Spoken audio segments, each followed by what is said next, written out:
This week's Torah portion, Shlach Lecha, Numbers 13 through 15:41, is among other things a study in leadership and the way we look at the world, our lives, and our lifetime in this world.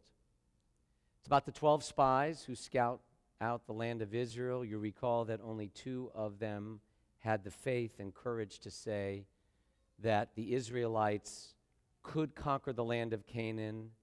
Indeed, the entire Jewish people had to spend the next 40 years in the wilderness because of the faithlessness of the other 10, Caleb and Joshua, 2 of the original leaders of the people called the Israelites, our ancestors, saw the same land that the other 10 had seen, only they announced that despite its challenges, we could make it there. Sometimes that kind of vision and positive self-perception is all that's needed to move you out of a funk and to accomplish more than you ever thought you could.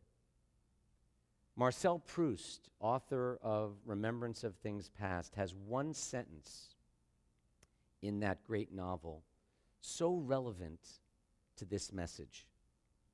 Proust writes, and I quote, "The real voyage of discovery in life does not consist in seeking out new landscapes, but in having new eyes."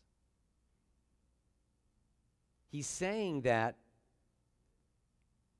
as people plan their vacations, he's saying don't think that if you travel all around the world with the same old tired eyes, you're going to discover something new. If you have new eyes, if you learn to see the same thing in a fresh and different way, then you can discover wonder and miracles without ever leaving your seat right now, without ever leaving home. In other words, it's not just what you see, it's how you see. 2 people can see the same situation completely differently. 2 Shabbats ago, we were in Jerusalem, members of our temple family. And I had them look at the walls of Jerusalem. And I recited the psalm, Yevarechecha Hashem Mitzion Urev V'tuv Yerushalayim. May God bless you from Zion, and may you see the good of Jerusalem. Now, if you ever watched the sunset on the walls of the old city, you might ask yourself, why the word good? You don't need it. It's Jerusalem. It's the spiritual center of the universe. Why doesn't it just say, may God help you to see Jerusalem? And Rav Kook, the first rabbi of Israel, said, people will see what they want to see. They'll see conflict. They'll see litter. They'll see the negative. But if you look for the good in Jerusalem, your eyes will open with wonder. Sometimes it even takes outsiders to show Jews what we don't even see about ourselves. Often in the Hebrew Bible, it's the outsider who is more righteous than the insider. We're going to close this service with Zechariah's vision of the Messianic age. It includes Gentiles coming in as they are, no conversion necessary. And guess what we read with this Torah portion in the prophetic reading? We read about a righteous Gentile who was a Canaanite prostitute named Rachav. She turns out to be a hero. The king of Judah named Achaz, who was a Jew, was such a bad guy that he reverted to idolatry and even sacrificed one of his sons to pagan gods. Back to the Torah portion this week means send out spies. We know about the 12 spies for the 12 tribes. We know they traveled the land for 40 days, and you've seen the logo of Manischewitz, right? The cluster of grapes so large that it takes 2 people to carry it. The land's flowing with milk and honey. The people begin to wail. They say it'd be better to go back to Egypt. We talked about Joshua. Our people will wander for 40 years. For each day the spies were in the land, by the way. That's how we get to 40. How we respond to everything in life, whether viewing the land of Israel, recovering from a terrible loss, depends a great deal on how we view this lifetime and adjust. 10 tribesmen said there's no way we can go on. Joshua, Caleb urged the people to stop thinking that way. And because of their ability to see things differently, that's why we're sitting here tonight. That's why there's even a Judaism at all. But the wisdom this week on how we see things, I was not exaggerating, does not come only from Joshua and Caleb. It really does come from a Canaanite prostitute living in Jericho who saves the Jewish people. In case some of you are sleeping, this is an adult service. The rabbis in the Talmud claim that along with Sarah, Abigail, and Esther, Rahab was one of the 4 most beautiful women in the world. They even said, and I'm not making this up, you could check Talmud Megillah 15b.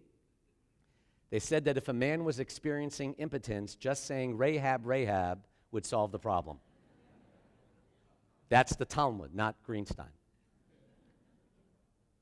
When the king of Jericho learns about the presence of these spies, he sends word to Rahab demanding that she surrender them, and she refuses. She hides them and then tells the king's men, "It's true that the men did come to me, but I didn't know where they were from. It was dark. The gate was about to close. The men left. I don't know where they went. Quick, go that way. You can overtake them." So like Shiphrah and Puah with baby Moses in the story of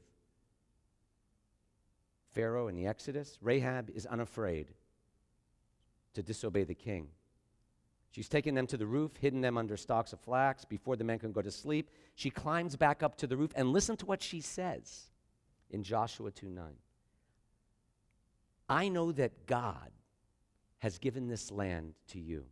We've all heard about how the waters of the Sea of Reeds dried up when you left Egypt. "The Lord your God is the only God of all in heaven above and on earth below." You've heard those words before. You're going to hear them before the service ends. Editors of the Jewish prayer book chose her words of faith at the core of the concluding prayer. It's on page 284. Don't look. We'll sing it later. Ki Adonai hua Elohim, bashamayim ma'al va'al ha'aretz mitachat. For the Lord your God, Rahab, taught us. Yes, friends, it wasn't Moses or Abraham.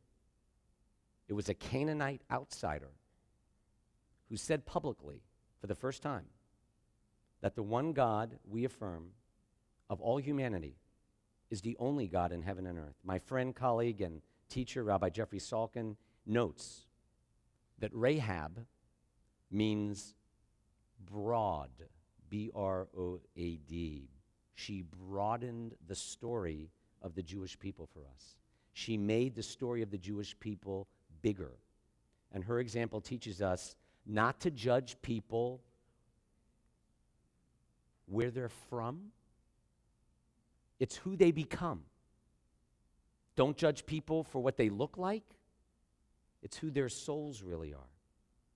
So in closing, in the first story of Moses and the spies, 10 people don't see what 2 people see. It's how you look at it. In the second story, a Canaanite prostitute, a complete outsider of the Jewish people, sees what our own people had yet to see. The one God we affirm, but who is in history with us. and the special spiritual quality of this Jewish people, she points out. May we find a way, all of us, to see the good, to see things differently, even without ever leaving where we are. May we get new eyes and see things anew. And let us say, Amen.